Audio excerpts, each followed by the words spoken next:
அப்படியா? சொல்லவே இல்ல. ஹே, இப்ப நான் என்ன சொன்னாலும் நீ செய்வ. உன்னை பழி வாங்குறதுக்கு எனக்கு 2 செகண்ட் கூட ஆகாது. ஆனா அதை நான் பண்ணேன்னு வச்சுக்கோயே, அப்புறம் உனக்கு எனக்கு வித்தியாசம் இல்லாம போயிடும். ஆக்சுவலா நான் உங்ககிட்ட ஒரு விஷயம் சொல்ல மறந்துட்டேன். இங்க வா. இனிமே காலைல எந்திரிச்ச உடனே உனக்கு போன் பண்ணி எந்திரிச்சிட்டேன்னு சொல்ல மாட்டேன். ஏன்னா நான் தான் உன்னை லவ் பண்ணல. அங்க இருந்து ஸ்கூலுக்கு வரும்போது ஒரு சின்ன கேப் பத்தியா, அந்த கேப்ல உன்னை பத்தி நினைக்கவே மாட்டேன். ஏன்னா நான் தான் உன்னை லவ் பண்ணல. டீச்சர் கிளாஸ் நடத்தும் போது பாடத்தை மட்டும் தான் கவனிப்பேன். உன்னை பத்தி நினைக்கவே மாட்டேன். ஏன்னா நான் தான் உன்னை லவ் பண்ணல. சாயங்காலம் ஸ்கூல் முடிஞ்ச உடனே ஜாலியா வீட்டுக்கு போவேன். உன் கூட டைம் ஸ்பெண்ட் பண்ணவே மாட்டேன். ஏன்னா நான் தான் உன்னை லவ் பண்ணல. நைட்டு உன் கூட போன் பேசவே மாட்டேன். நல்லா சாப்பிட்டு சும்மா நிம்மதியா கொரட்டை விட்டு தூங்குவேன். ஏன்னா நான் தான் உன்னை லவ் பண்ணல.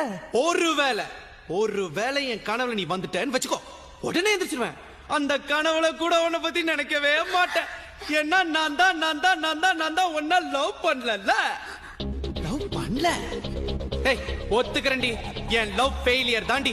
லவ் ஃபெயிலியர் ஆன எல்லா ஆம்பளையும் என்ன சொல்லுவான்? இந்த லவ்வே இப்படித்தான், இந்த பொண்ணுங்களே இப்படித்தான் அப்படின்னு குறை சொல்லுவான். ஆனா நான் சொல்ல மாட்டேன். ஏன்னா நான் லவ் பண்ணதுல தப்பு பண்ணல, யார லவ் பண்றேங்கிறதுல தான் தப்பு பண்ணிட்டேன். நான் ஒரு பொண்ணை லவ் பண்ணிருக்கணும், ஆனா நான் ஒன்ன லவ் பண்ணிட்டேன். என் லவ் ஃபெயிலியர் ஆயிடுச்சுங்கிறதுக்காக சோகப்பட்டு தண்ணி அடிச்சுட்டு தாடி வளர்த்துட்டு ரோட்ல சுத்த நினைச்சா?